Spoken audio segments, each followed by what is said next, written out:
Hey there all, Lee here, Fry's Garage. I've got a tech tip today.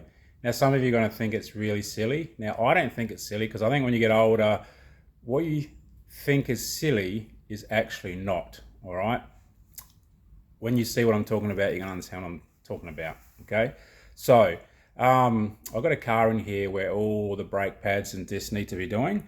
The front brake pads were super thin, they're actually crumbling, okay? So the braking efficiency, no good, all right? So we're gonna change it. But what I thought I'd do, because they're so thin, it means that the caliper piston has moved right out.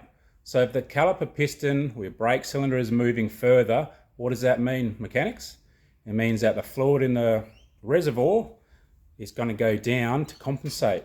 So what I'm trying to point out here is if over time the car gets serviced and the brakes are wearing but they're still okay, they're going to top up the fluid in the master cylinder, okay?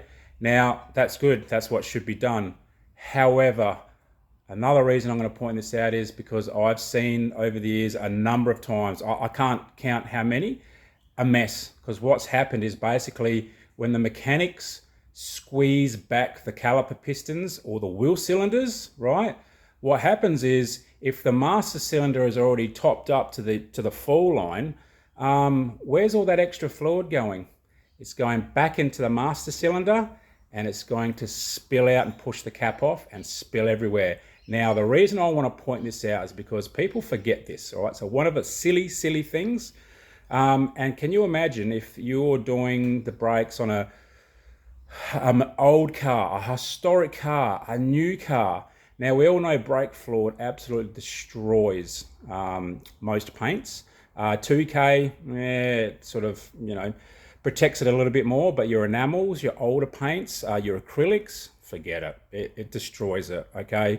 So you could potentially be doing a cheap job that turns into something pretty bad with a really irate customer, and that's fair enough. So that's why I wanted to point it out. So what I'll do is I'll just show you a picture of it. It's one of those simple, quick jobs that are done, but can create a lot of pain, all right? So I'll turn the camera around and okay, so just on the front, look at that, guys. Paper thin, the material is falling apart, okay? So the caliper piston has had to come out quite a lot. Like I actually moved that piston in probably a good 7/8 of an inch, okay? So you multiply that by 2 and the amount of fluid, like that's a pretty big caliper. There's a lot of fluid behind there to cover that surface area and volume, okay? So what I always do, if I'm changing brake pads or shoes, I'll go to the master cylinder and I'll use a syringe. You can use a little pump or whatever you can, doesn't matter, and take 50%. All right, if you take 50% of the fluid out of the master cylinder, you will be covered. You're not going to make a mess, all right? So look, that's all I wanted to show you.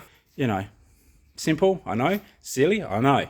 But for the young fellas out there, yeah, I think a lot of us fellas when we're younger is when we learnt things the hard way. So it's up to people like me to try and just put it in here for you so you can prevent it. Prevention's a big thing these days, guys, all right, as you know.